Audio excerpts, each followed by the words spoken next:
business relationship managers globally, we always have this curiosity and inquisitiveness, and that makes us really step this game moving forward. With all this AI buzz coming around, as BRMs, can I thrive? And I think I've been in this space for close to 11 years now, and I'm telling you, this is the best part of being a BRM today. So I'm going to talk about an important segment, which is very important as BRMs around experience management. We all have known about business relationship management maturity model of order taker, service provider, trusted advisor, strategic partner. We had a great demo with Ramsey talking about this whole model of maturity and other stuff, which is great. But we are changing gears and we are seeing stakeholders are expecting a lot more value from BRM. So I'm going to talk about a focus on XLA. You've heard about SLA, service level agreements. XLA stands for experience level agreements. So going forward, your business partners are not just going to talk about deliverables, right? That's done and dusted, right? Everybody does that in terms of delivery capability and making sure that you're delivering value. But we have to go beyond just the deliverables. So I'm going to focus about experience management. So it's a compelling value proposition for business partners. Put it on the chat. How many of you today are measuring service levels? Okay, let's talk about how many of you are measuring today service levels in your engagements, right? For example, ticket resolutions to availability and areas that we are talking about in terms of timelines, right? Availability, capacity, continuity, or service delivery, ticket resolutions and stuff like that. You are having SLAs. Um, but how many of you have started measuring experience management, like sentiment analysis? Is anybody kind of measuring that element of sentiment analysis? So be quite keen to look at aspect of doing it. Thanks, Don. You're talking about annual survey, which is more like CSAT. We get some feedback towards being done. But we have to go beyond and then start thinking about this whole experience management. So we're going to talk about how relationship ideation and experience can make it much more engaging, right? So quickly, what we're going to cover in 60 minutes, and this is the format that we wanted to go with, to give a context of why you need to do XLA. What is the problem and the value that we need to address? The gaps the BRMs are facing today as you go into your journey of evolving to be your trusted advisor and strategic partners. Why is it urgent now?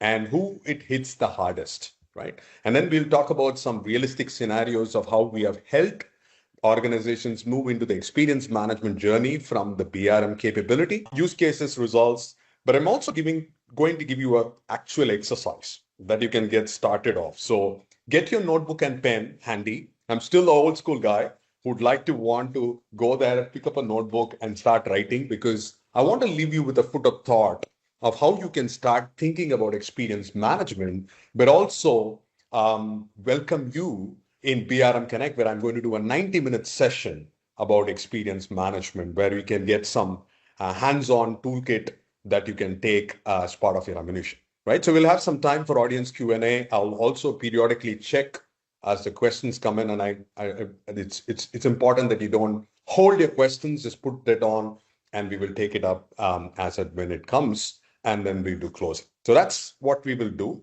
Hopefully that gives you an idea about what we're going to cover. A quick background, I've been a regional ambassador, like what Amy said, for the Asia Pacific region since 2015, now a leader of Asia Pacific Community of Practice. I've been associated with the BRM Institute for 11 years, so it's been quite a great relationship, like a partnership that we are doing it in terms of consulting, coaching, training for 11 years. TaUB Solution stands for Taking You Beyond. I'm the managing director, and we are spread in US, Singapore, India, and Australia. And we've been serving the single global BRM community globally across about 18 countries now. And we have done BRM engagements across 10 countries. So I'm based in Melbourne, in Australia. Some of our accomplishments include being a tier one knowledge provider of the BRM Institute, Master BRM. I was awarded the top 2021 BRM status, 4 Excellence Awards at the BRM Connect in Washington, D.C., and so on and so forth. So, but what is so valuable for me is to give back to the community as a Global Community Impact Award, but also as a leadership to profess and evangelize the BRM. And I've seen that since 2015, I've seen a huge change in the way BRM is moving from just a role discipline, but a capability overall. So that's about it. We do certification, coaching, but it's also about value measurement. So let's talk about the problem and the value that we are that we are trying to address today. So the business relationship management, as you're all aware, is maturing so much fast, right? And people today are expecting a lot more beyond just relationship. Relationship is great, right? We are doing something about being the connector, navigator, orchestrator. We're doing a lot of those great job, but I think we have to go beyond. So the center of gravity is moving from keeping the lights on, typically about operational, towards creating massive business impact. So in the evolution phase, you started off with transactions, right? So it's basically IT business engagement, being order taker, ticket resolutions, keeping the lights on. I always tell these people, it's very difficult to think strategic when your pans are on fire, right? Escalations, dousing fire. You're also doing a lot of these things, and it's actually not helping you to move faster. So that's most of the first level of transactions. And I think most of your organizations have evolved from just being an order taker to moving into that level of strategic partnering, right? So where you're demand shaping, you're trying to orchestrate the whole value chain, ensuring that you're sitting between the business partner as well as the provider organization, but trying to evolve from a demand supply maturity perspective as well. And it's a continuous evolution, right? The demands are so high that you have to raise your bar to become more strategic in nature. But also the the needle has to move, right? The value and impact is going to be one of the most important critical elements. And I've seen some of those BRM roles also becoming redundant because the question starts being asked, what's the value that the BRM is going to build to the table? And we have been facing these questions, as you know, as I've coached, consulted organizations globally. What's the value perspective that we are bringing to the table? Why do we need to have BRMs at the place?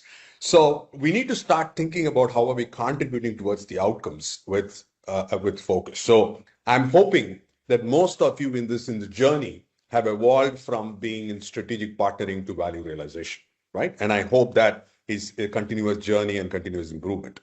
Now, there are three pressures that are making this agenda if you want to drive towards a value dimension. The first one is we no longer focus on outputs today. What happens with AI? There's a huge amount of productivity increase, jumpstart, that you don't need to have so many people working in an organization. So CIOs and CTOs are asking to demonstrate business outcomes, clear mandate outcomes. What's the value that the BRM is bringing to the table? And if it's not justifiable for me, I don't need to have headcounts.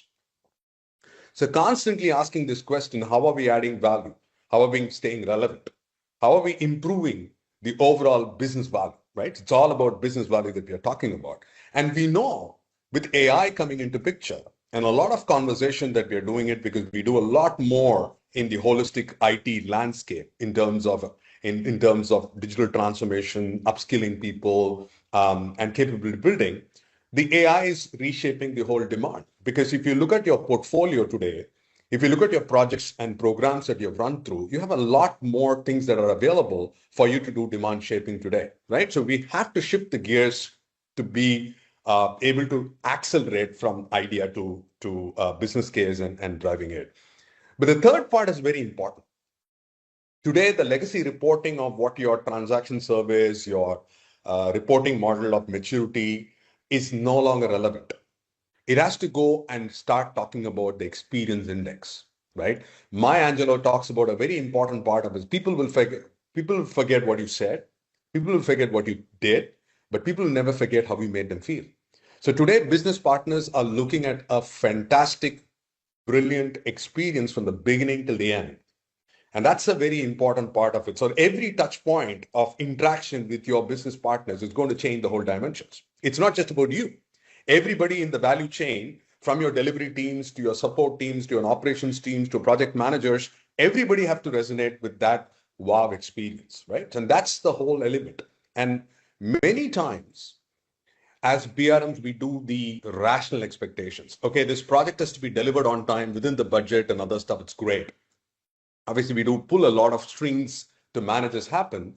But we have to start thinking about the emotional expectations. While rational expectations do get addressed 100% because it's objective, it's measurable, there's a level of subjectivity in terms of expectation and emotional expectations. And that's where the aspect of emotional expectations is directly proportional to experience. So the world is going to be talking about experience. And that experience has to be integrated with every stakeholder you're going to talk about beyond objective metrics. So I want to talk about 4 pillars because I want to set that context of when you talk about value, there are 4 pillars that you as a BRM should be focusing. Number one, the relationship that you are building, that's the trust and the ideation part, because we have to start focusing on demand shaping. What business value that we can generate with IT and your departments and functions and get visible payoffs, right? So obviously our centerpiece is relationship. We are trusted BRMs, we build that, we earn a seat at the table, which is great. But we also have to think about with the art of possibilities with AI and BRM, there's so much we can do, right? We can harvest data. We can look at our transcripts of conversations that we are having in. We can integrate all our reporting part and build our own large language learning models. And you can actually build a repository for your aspects, like in Claude with the kind of projects that you can design. You can start looking at what other demand shaping conversations can give us an opportunity to go beyond what is currently being delivered. So your ideation is possible today with technology, right? Are you leveraging technology well enough to look at where are we significantly improving our productivity, but also trying to ask the right questions? When we started off only in India, but then we started thinking about how do we grow global. Today, we work in about 18 countries. And I think the systems and process in place, but we also build world-class relationships. But then we also leverage AI and machine learning and technology for us to leverage globally, right? So technology is great, but the human element cannot be left over in just a way. So that's a integral part of how we do it. But then the second 2 pillars are something that we have to significantly look into it. What is the value that you created yesterday? What is the value that you're creating today? And what is the value that you're going to create tomorrow, right? The value keeps on changing over a period of time. And that's a very important part. And are you leveraging AI to the fullest extent to deliver maximum value? And we are going to do also a scenario or a game when you are in BRM Connect about AI and human element. So obviously, one end is you have gone through all these fundamentals, BRM, CBRM, and you will eventually become an MBRM, which is great, right? But talk about the real life example. Your certification is just that starting point, but you need to have coaching and mentoring to do how we can build that really well for you. So you have to start asking this, what does IT do? In the earlier days, we talked about conversations from ticket to request to look at our capability, tools, constraints, cost and timeline. But we have to change the gear to what value are we co-creating? Because in service management also, we talk about the concept of co-creation of value, right? How are we co-creating value in the manner that will deliver outstanding results, right? And that's based on outcomes. And the value here is with your business partner and the BRM, how are we co-creating that experience management, right? That experience that they feel, oh, I need the BRM because they are my right hand. Without them, I cannot be fully able to deliver value. So that's the kind of the conversations you have to create. So it's whether you start with your relationship strategy on a page, looking at a business capability model, what you have to think about is these are all tools, but you have to start resonating with the ideology and expectation of your business partner to see how we can do this together. And each and every business partner's needs, aspirations, maturity is very different. Depending on the demand and supply, it's very different. So you really need to be intertwined to start thinking about things. And I use this example between your boyfriend, girlfriend, spouses. You know what the person is going to think because you know they are ideology, their philosophy, their principles, their values. And it's a similar manner that you have to work with your business partner, right? So you really need to know what can be evolved when you actually work as a team together. So we all start measuring, but I want to ask you, what kind of measurements are you using? So put it on the chat window. I want to look at what are your key metrics that you are measuring today as part of your BRMs, because that's something that I want to really understand of what is your BRMs measuring. So are you just measuring your relationship maturity model? Are you measuring your turnaround time? So I would love to put that on the chat as we go through it, because what's happening is that your traditional reporting is no longer relevant. And it's probably, when we talk about value realization, it becomes very difficult to augment what does it mean and how do we work through it. So the first and foremost thing that we have to understand, your SLAs do not tell the value story. Whether your tickets, uptime, it's just like a compliance. Okay, I had these targets to fill in and I did it. Okay, it's like a scorecard, right? It is very backward looking because you're trying to look at reports. I call this as watermelon syndrome. Do you know what is a watermelon syndrome? The watermelon looks green outside, right? The SLAs all look green on the dashboard. The moment I open the watermelon, it's bleeding red, right? The customer is simply bleeding, or the business partner is bleeding, because you measure metrics which is favoring IT or your respective functions, but does not really resonate with the business partner experience, right? One of the business partner we were working said, well, I like the way that they delivered, but they were not proactive. They did not identify and flag risks. So you need to start thinking about, you could have delivered everything that they asked in terms of project deliverables timelines, but they didn't feel that it was well enough because you are not proactive. And this is something that is not captured. Even your relationship strategy on a page does not capture everything, because these are nuances to understand your personas and see how it all works to it. So that's why you have to now start thinking about from SLA to what we call as XLA, experience level agreements. So XLAs gives BRM a way to report value to the business they already understands. It's based on experience, sentiment, and outcome. A very simplified way of sentiment is your water cooler conversations. Not everything is recorded in a survey.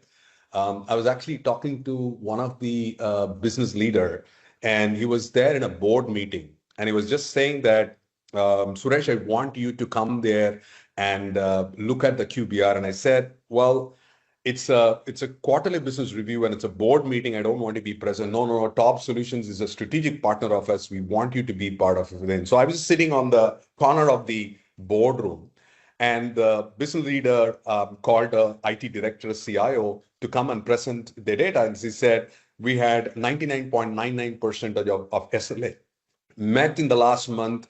We sent the transaction survey, customer satisfaction survey. They had something called as Net Promoter Score. They said out of 1,000 surveys sent, 600 have got a Net Promoter Score of 9 out of 10, right? So everybody gives a thunderous applause.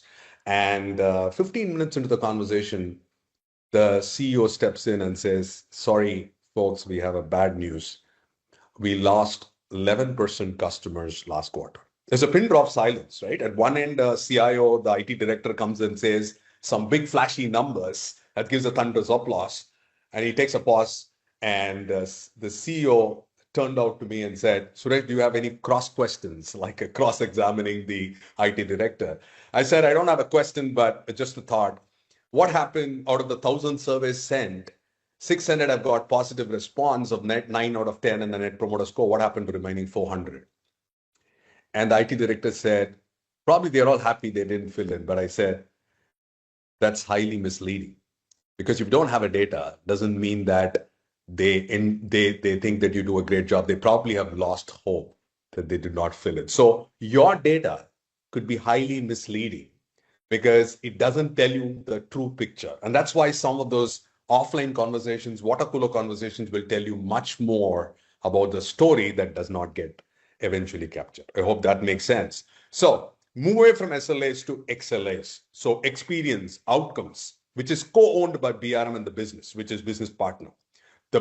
You really need to work together and understand what resonates more. For some people, it is cost reduction. For some people, it is productivity. For some people, it is what's the value driver, right? For some people, it is compliance. For some people, it is ease of doing work. For example, I was in Amsterdam 4 weeks before. I was speaking about customer experience management at the XLA Live conference in Amsterdam.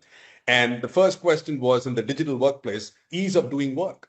How easy is it to interact with Microsoft 365 or to a Zoom or Teams meeting, right? How easy is it to communicate and do some of those things? And how much productivity loss happens if systems go around or application crashes? So some of these things are very important to understand what's your experience measurement look like. So XLA is one tool in the BRM belt.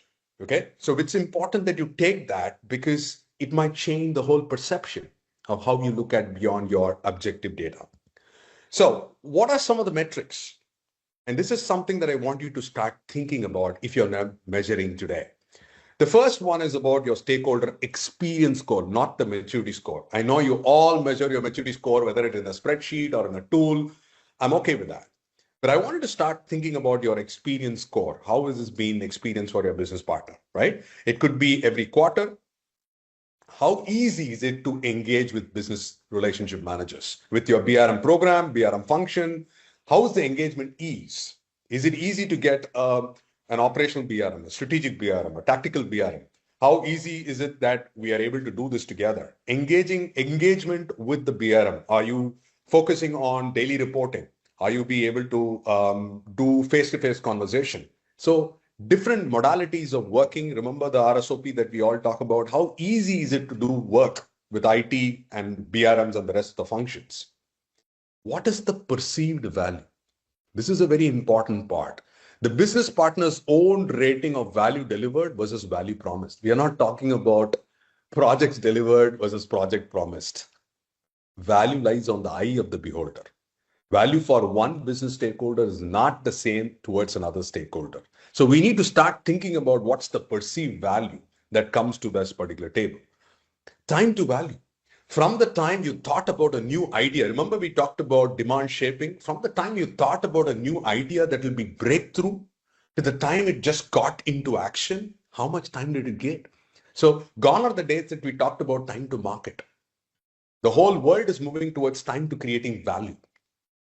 How many of you still remember there was Google Orkut that existed before Facebook? But Facebook became popular later because it's all about value, right? It's not about who is going to the market faster. So you might have breathtaking, great ideas, but the person who's bringing that particular idea to fruition and getting results matters a lot. So you need to start thinking about time to value. What is the advocacy? Is your BRM business partner going to recommend working with the BRM team again? That's $1 million question. Will I do it by my own, or do I see a substantial value of having a BRM supporting me? That's the make or break question. Okay. If the business partner does not see that they recommend you, you're done, right? So you really need to be understands about the advocacy. How likely are they to recommend the BRM for other business partners? And that's a trust metric, right? It doesn't get measured by just your relationship maturity model. I hope that gives you a sense of some of those metrics that needs to be built on experience management, because these business partners have a reason to trust the number that is more important. So any thoughts, questions on this section about metrics, on how many of these metrics are you measuring today that could give you a lot more value towards how we make that really part of it? So Kemali says, I'm assessing the overall customer experience, taking into account all parties involved with the process. Brilliant, Kemali. The question is, how do you report? How do you measure? Because some of the sentiments are not captured by a tool. It's not captured by a survey. It is captured by multiple touch points, right? It could be through emails. It could be through face-to-face conversation. It could be through user group meetings. It could be through chats. So you really need to get the collective wisdom and understand the whole experience. And it all differs from different people. Some people would want to do it phone, someone to do face-to-face, someone would have chat, someone would want text messages. So it's different for different people. So you need to have different modalities of an omni-channel experience to collect this data, you really need to get to something useful, right? So you then start reporting as a scorecard, right? How did I fare in terms of stakeholder experience versus quarter one? So you can actually look at the engagement ease index, perceived value, time to value. So quarter over quarter, what have we done? At least these 5 indices that we need to measure on a regular basis to say, okay, this is what is my score today, and this is what I need to change, and then see how we can make that to do that. So I've given that illustrative sample data because there's some of the data is your data. You need to kind of bring in and say how much time did it take from moving from one level to another level, right? So there is a philosophy like what Peter Drucker says that whatever you cannot measure, you cannot improve. So the question is to identify what really measures experience management for your respective business partners, for your respective personas who are working in, and then taking that steps, baby steps to say, okay, this is what I need to shift the gears to move in that particular quadrant, right? So stakeholder experience, ease of engagement index, perceived value, time to value, and advocacy. It's a very important part of advocacy because perception is the reality. If I'm perceived saying that, oh, I think they are just still order takers, I don't think they're getting it, they are not sensitive, they are not showing a sense of urgency, you're dropping the ball. So it's so important and cumulative to see if you are having a program or a BRM, different levels of program. I mean, within your program, you have different BRMs at different levels of maturity. And the business partner, whether is if they're going to recommend you or not, will depend on the collective group performance, right? Some people would have done a great job. Some people did an okay job. So how is that perception going to change the overall brand perception of the BRM team itself? That's important. So I also looked at composite score, right? Across, this is something that we looked at for divisions within banking and financial services. We saw that it's looking at retail banking, technology operations, finance. We clearly looked at finance as an outlying market because we said that the reason why this came was it was a very cumbersome claim reimbursement process. How many of you have seen in your organizations the claim reimbursement process is very bureaucratic? You need to fill forms, put data and submit forms. It takes a lot more time. So the business partner had a very bad experience because the finance team was not bringing in apps that is ready to scan and much more easier for people to upload the files and so that they are able to get the results. So it's important for us to start getting into the specifics of what is creating this bad experience and what does it need to improve it, right? Because I think we do all a great job towards deliverables, but I think we have to go beyond the rational expectations to emotional expectations and take some actions, right? And you can start at a quarter level, focus on 2 or 3 key KPIs or key performance indicators and say what we need to do it. So it's the same dashboard, but look at the trajectory. You know, how is it moving? Is it moving the needle from where we are today to where we need to go? And then make that really a problem, right? So you see this one, the finance part of it is flagged for relationship check and not a delivery problem. Delivery is okay. As I said, SLA does not tell you the true picture. That's why you have to shift gears beyond the SLAs to look at what else is important to achieve in terms of overall value. Right.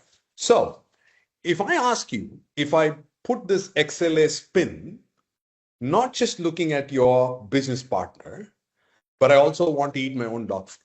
Okay. So I want to look at how do I apply or set up my XLA within my own BRM group. So within your own BRM function, whoever you are as a BRM, how do we apply that, right? So it's a 4-phased program that we make experience management to the BRM team. As we trying to train and coach, we build this one, is we find, define, and create baselines, right? So whatever is your current metrics that we are measuring, we want to work with you and start looking at what are 3 to 5 experience metrics that matter to your business partner. And this is through conversational, bidirectional flow, getting inputs from different stakeholders, looking at your reports, and start putting a baseline, right? And it could be at a quarter level, right? Now, in many of the conversations, I believe that you have a lot of data that you have collected over the years. That's a good starting point, but validate and ratify whether it is still relevant, right? Because you might have started, and I've seen this in consulting, coaching, and training, BRM across world, that their expectations have changed, their maturities have changed, the community of practices have evolved. So what was good yesterday is no longer good tomorrow. So you have to continuously evaluate. To start with three, I would say three is a good starting point. Five is even a lot difficult. So I always say start small, be iterative, right? Take baby steps to start building that, and then start focusing on one or two key relationship. It could be for finance, it could be for procurement, it could be for human resource. So depending on which business partner are willing to experiment, right? You refine the questions and cadence before you touch, because you obviously need blessings from the business partners to take some leap on a leap of faith in doing these parts, because many times when you do some of these new initiatives, right, it starts to take part as a pilot, as a guinea pig exercise. And so starting to build that with one or two key relationship of your business partner, then you start embedding BRMs in cadence, right? So look at your results that you deliver in terms of what you are owning as an action owner, um, and then start looking at an integral part of it, right? Because we are not doing anything outside the purview of our deliverables. We are integrating as part of new ways of working, put it that way. We are integrating emotional expectations with rational expectations. And finally, what we have to look at is how do we govern. So I would strongly recommend, if you don't have a community of practice, which I strongly recommend, because every matured BRM organization has a community of practice. A community of practice does not just confined to just the BRMs that you have. It could be anybody in the organization, as a project manager, as a service delivery manager, or an architect. They can still come back and share BRM best practices as a capability. And then you have the COP owners to look at how each one of them in their respective roles are looking at building that BRM capability, right? And practice it across your entire portfolio. So it's a great exercise that we do with the BRMs. We are currently doing it with a couple of government agencies in the United States. We have seen a great result so far. They're extremely happy about the way that we have built in the experience management along with BRM, which I will also share in my BRM Connect session in Denver, Colorado. But it's something that you have to first start with your own group as a BRM before you start testing it with your business partner, because then it becomes a level playing field. You can apply some of the lessons learned and then start leveraging that to the larger segment. Okay. Any questions on standing up your XLA in your BRM group? Okay. So question from Deborah: how would you define time to value when in a government organizations where planning and procurement takes years? I'm going to just answer this. Takes years due to administrative challenges outside IT control, or would you keep it and work to influence change? Deborah, that's a great question, and I feel the pain. I've been in a lot of government initiatives that has not really worked in the past. So I always believe in these rules. Okay, the greatest golden rule is bucket one, bucket two, bucket three. Bucket one, things which are under your control. Bucket two, things which is under your influence. Bucket three, things which are neither under my control nor under my influence. So the way I would do it is that you should do your best work. You should see what you can control and influence. So I don't want to spend my energy fighting a huge battle, because things which is under my control, I will put that. You also have to become an evangelist. Deborah, a lot of times, even government agencies will start understanding when you're passionate about it, when you're going that extra mile, becoming an action owner and being an evangelist. And I always said that when you are having your passion, your energy, and you're putting all your efforts and working as a team, you will start radiating the brilliance, and people will start seeing and noticing your efforts, and things will change. So it's a difficult proposition, but start with being evangelizing, being passionate, and do this control. That will probably become improvement towards how we make that work, right? Next one, can you find a balance between productivity and key performance indicators for employee experience? So Diane, a couple of things that I would say. productivity of an employee, and we have done this one because we are also measuring employee experience. Productivity is one part, but ease of doing is another part. For example, I'll just give you an example of a very important part. Today, we are looking at Teams meeting to solve issues.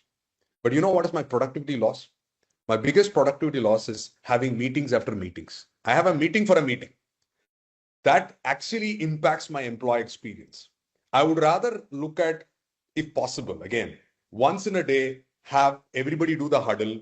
I'm going to minimize the number of meetings. For one of a business partner, we have one day called in on Friday. There is no meetings at all. What we decided was it's killing productivity, having meetings after meetings. Now, the Fridays are called quiet days. There's no meetings. And that has given a great time, reflection, and planning for BRM. So again, you need to be very, very sensitive about what is important. The other aspect we have talked about, ease of use to user interface and in ease of using devices, apps, and other stuff to do it. So there's a lot that you can do when you start understanding what matters the most for employee. So again, there is a balance, but it's important to understand both sides of the spectrum and see how you can improvise that. Hopefully that gives you an example of doing that. Okay, Jeff, what are key obstacles in implementing XLAs within a less mature organizations? How do you do that acceptable? So excellent question, Jeff. Now, the first and foremost thing is that awareness is so important. That's why globally I go around the world speaking about why XLA is important. So we are happy to support you as TaUB to do a 1 hour, and this is what we are doing with our global customers. We're just going there and telling what's the value of XLA. The first one I would say, Jeff, is to create awareness, right? What the rest of the world is doing and what is all about. But to be honest, it's very, very difficult to talk about XLA when your pans are on fire, right? So I would say that it's just baby steps to do it. But I always think that when you tell the rest of the world is doing something, like people have this FOMO, fear of missing out, and then they start, jumping into the bandwagon. The way I do it, mostly I go to the customer and say, your competitor is doing something. If you're not doing it, you are going to lose the talent to someone else. And 9 out of the 10 times, they pick up those things around. But you're right, takes time and effort. And that's where I think you need evangelists. Jeff, you as a change agent, you as the BRM evangelist should go there and start influencing. And one of the reasons that you need to become your own personal brand. When I go around the world speaking in conferences globally, one of the things is that people start listening because you're a master BRM, you're doing coaching and consulting with Fortune 500 companies. So you really need to build that personal branding as well. Your evangelizing and personal branding will go a long way towards impacting that part. But I'm happy to support any of you, your organization, if they want to know about XLA and you want to have a 1 hour talk, I'm happy to talk and I will send you some details. Hopefully that gives you an experience as well. I like the part, fear of missing BRM. I love the part. Thank you so much, Jeff, for adding that dimension because it's so important that we focus on making that work. Perfect. So keep the questions coming. Great. I love the interaction to do it part and make this one. So the BRM leads the cadence. So you as a BRM have a responsibility to the cadence, but the business partner is co-scoring it. And be honest, right? Call a spade a spade. You have to really think about if you are in deep shit, you're in deep shit, right? But then we start thinking about how do we elevate ourselves to move up the value chain, okay? Okay, so question. Now I'm going to give you a practical scenario for you to take away so that you can take some action today as part of it. Okay, so a global, and I'll give you a scenario and then I'll give you an exercise. So this happened, a global manufacturer's IT function was seen as a cost center. You know how many times you have seen IT as a cost center? The business units bypass IT, trust was low. How many of you heard about the word called shadow IT? Right? They don't trust. It takes far too much time. They just jump into the bandwagon and buy a product and service like a software as a service and do that. So what we did was we obviously trained people on BRMs, rebuilt relationships, run structured ideation sessions, reframed request. We put that whole elevation part of it. But we also did something on XLA. We looked at your current ways of working. We included the experience metrics. Remember the 3 to 5 KPIs that you want to talk about beyond your rational expectation to sentiment, and look at delivery of value. And then start measuring outcomes, right? So we entered the planning conversation much earlier, right? Moving up the value chain, getting involved earlier in the life cycle, right? Funding initiatives, and finally showing BRMs business proof, right? Now, I want to give you this example, and I want you to take this as your takeaway for today. Okay. The first one is I want to give you, you're not able to do this part of it, but just pair up with someone or just ask within your team. The first question, okay? Write this question. Which business unit sees IT or you as a cost center and a part and not a partner? So write it down. Which business unit that you work in your organization, you could be from HR, from IT, from procurement, I don't know where you come from, right? Are you being perceived like a cost center? Are you being perceived like an order taker and not a partner? And if that is so true today, what's the trust gap that is costing you today? What's the price that you're paying that costing you the trust gap? So this is for you to reflect of where you see today and how we need to do that. So be candid, because this is exercise that you're doing it for yourself. Okay. Can we move on to the next one? So once you do the situation and awareness, we want to look at what request could you reframe as a business case this quarter. Okay. You know that you're being perceived like an order taker. You're being perceived like demand fulfillment. In most of the cases, these functions are looking like demand fulfillment. They're not looking at like demand shaping, right? So who's the one relationship worth rebuilding first, right? We have so much stakeholders that you want to look at.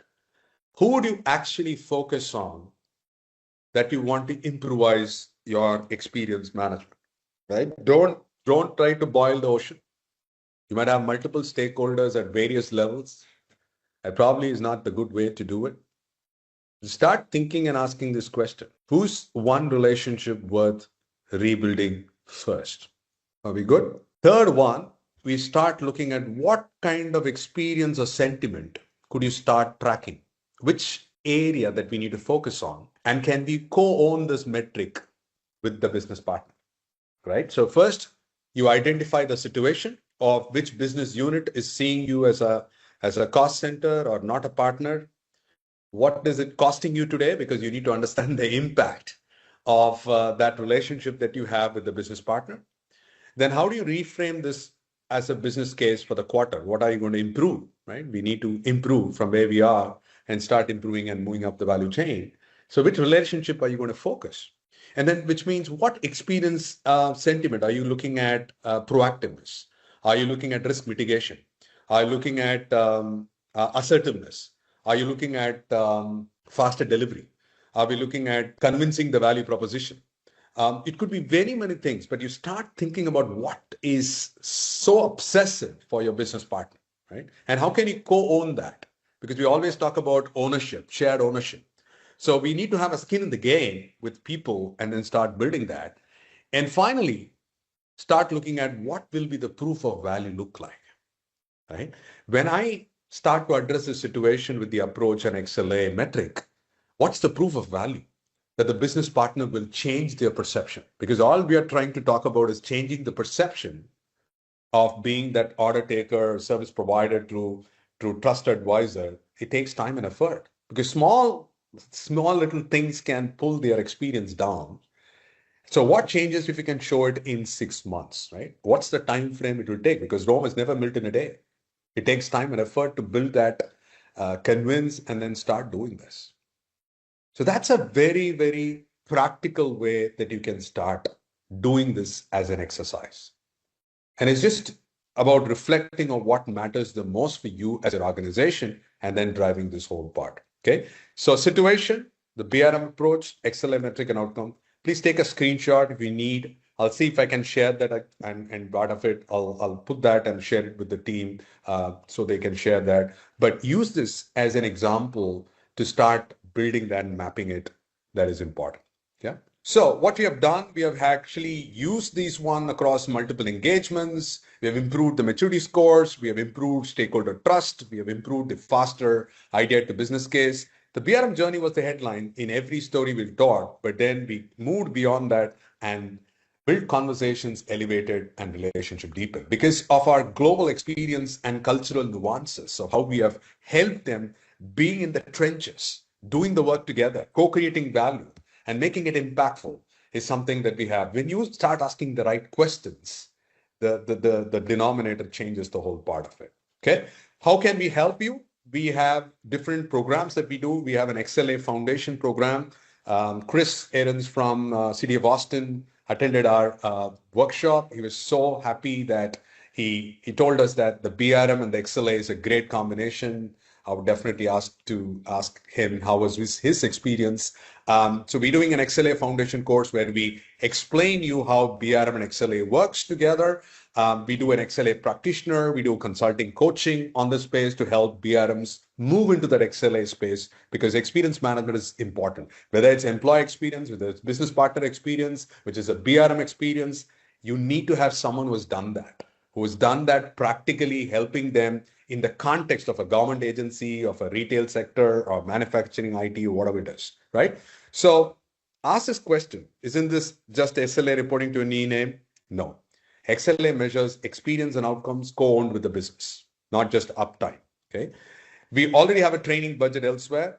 This is not a classroom training. We do a lot more than just classroom training or thing to coaching and mentoring towards building that real life XIs, experience indicators, and experience management office to do that, right? How fast can we see the proof is working?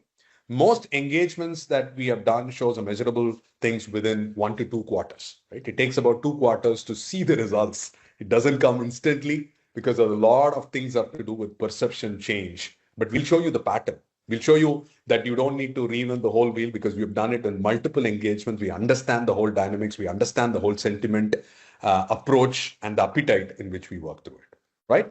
So before you go, just understand that you understand now a difference between a transactional BRM and a strategic one. You can explain the ideation conversion from what does IT do to what value do we create. That you can explain why an SLA alone doesn't prove business value. That you can describe an XLA measures that an SLA doesn't. Identify one relationship in an organization where you can start approaching this because the proof is in the pudding, right? You can have some great ideas. You can look at with a lot of presentations, but what do you do as part of taking action is so important is in how we will move up the value chain.